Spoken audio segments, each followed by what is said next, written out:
Hello, everyone. Today I'm here with Benjamin Dara from the Dara Band. We're going to learn a little bit more about Benjamin and the band. So let's get started by asking, what are some of your earliest memories of music growing up? The earliest memory I can really remember is when I was about, I don't know, I'd say like 7 or 8, right?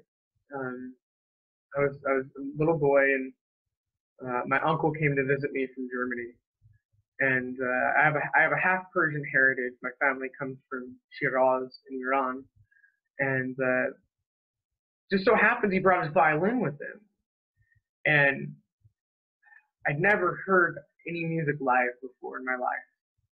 And he's literally a virtuoso of Persian music, and he just starts going at it, and I literally started crying. It was the most beautiful thing I'd ever heard at that point in my life, and I just begged him every time he was there. I said, Amu, please play me some more. And he just so happened to leave his guitar behind, and years went by, and it eventually became my guitar. Who were some of your biggest musical influences?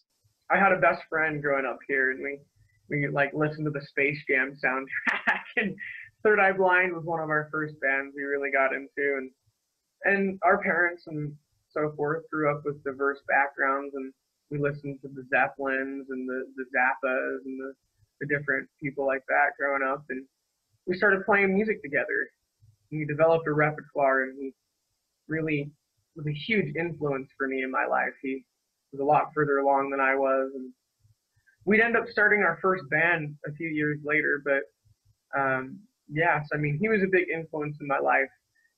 He plays in an indie band here now, and I've kind of gone a little bit more along than he has. Beyond that, I've had some really great teachers, and so I would say that all the teachers I've had, whether guitar or vocally, have been really in big influences, really diversified my background. When my opera teacher started teaching me classical and opera and Broadway, I wasn't really ready, and she was a big influence for sure. And really one of the biggest influences lately over my life in the past 4 or 5 years musically has been someone I lived with for a year or two. She was our violinist in our band for a while, and we kind of really grew together, learning to do new styles, say new things, express things on the violin and the guitar and voice that just people aren't exploring. So I've had a lot of really good people in my life that have been from real musical backgrounds, as well as, I mean, I grew up like an Yngwie Malmsteen and Freddie Mercury and Jimi Hendrix and Bob Marley and stuff. Was there a particular moment that made you decide you wanted to pursue music? Yeah, there was. Good question.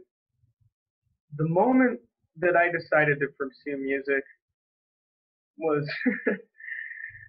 I mean, I grew up with all of this, right? As I'm telling you, I have this background, and I have all this going on, and I was in my career, as I won awards as a designer growing up, and I was in my career in a business, in a relationship, living with someone that I was getting told a lot of things, and he wasn't really happy, and I don't know, it's really hard to explain. I just had this feeling inside, and this knowing that as everything else in my life was spiraling, and as all the bad choices I made in my life up until that point, I kind of realized that there was one thing in my life that I felt pure doing. And I not only felt pure, but that just like when I did it, it just opened up so much inside of me. And at the time, that friend I was kind of talking about who influenced me a lot, he was studying abroad, and I was living with my girlfriend at the time. And what happened was, one night the cops were called. I was kicked out of the house. I was sleeping on my friend's couch for a little while, and I don't know, I just knew it. I just felt it. I knew it. I mean, there was a week or two of like, like, all right, this is, I've hit rock, but it really was this beautiful thing where I knew inside me that I wasn't being me, and I wasn't where I wanted to be. And I knew that if I died tomorrow, the one thing I wanted to do was be in a band with my best friend and just play music we wanted to play. And I really put my whole heart into it. Things evolved from there. And really, there was that moment. There was that moment of I'm going all in. Can you tell us about your album, Single Flame? I always wanted to find a way to put poetry in music that wasn't already being done. And then as I evolved spiritually and so forth, continue to, I wanted to be able to put that into context. So Single Flame sort of happened when I kept getting serious and serious in music, and ultimately I kind of sat down and embedded all these things I wanted to do for the first time in my own music and not in the music of all the people I played with. And it sort of all started to pay out. All those years of doing all these styles and doing all these things, I suddenly had a voice. I suddenly knew what I wanted to say. And Single Flame was that first moment when I stood up on my own to say it. Benjamin, what are your goals moving forward? Well, so this new album that has been in the hopper for a while is really conceptual. It's really taking a lot of genres and using them as sort of ingredient, and is really honing in on the experience of music rather than music as a second experience with things. So that's kind of where I've headed with it, is really honing in on the message, really the musicality, bringing different musicians in, using the best of what we can, having a bass that isn't afraid to do something crazy, but knows when to. Really pushing the boundaries in a healthy way that people can digest. So that's what I've been focusing on. That's what we've focused on as Dara.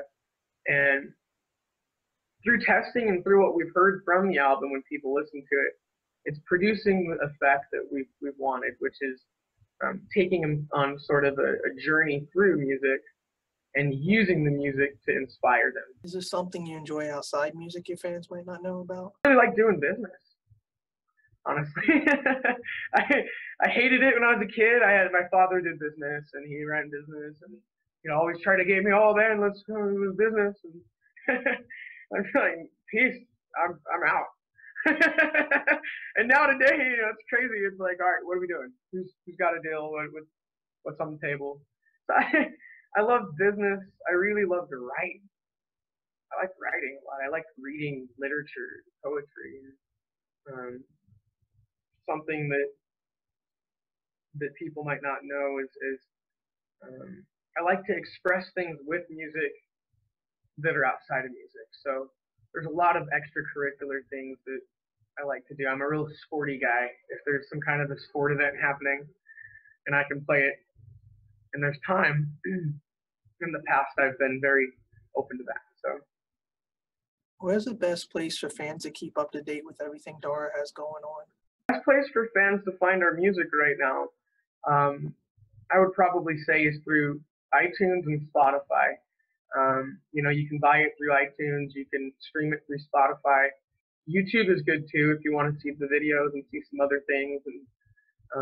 And the number one best place to find out more information and see things about us is going to be on our website, thedaraband.com. Benjamin, do you have any final thoughts you'd like to share with everyone before we leave? First off, thank you for your time and your ultimately, I'd say my mission for music is to reach inside of the people that we're playing and performing and that are listening to us, and to ultimately wake something up or inspire something, or have them go through something they might not have, or maybe I don't know. I mean, realistically, music has been so many things for so many people that it happens to us every day, all day long, everywhere we go, with all sorts of messages. So really, for me, my goal, my mission, what my final say is my mission is to make that message count.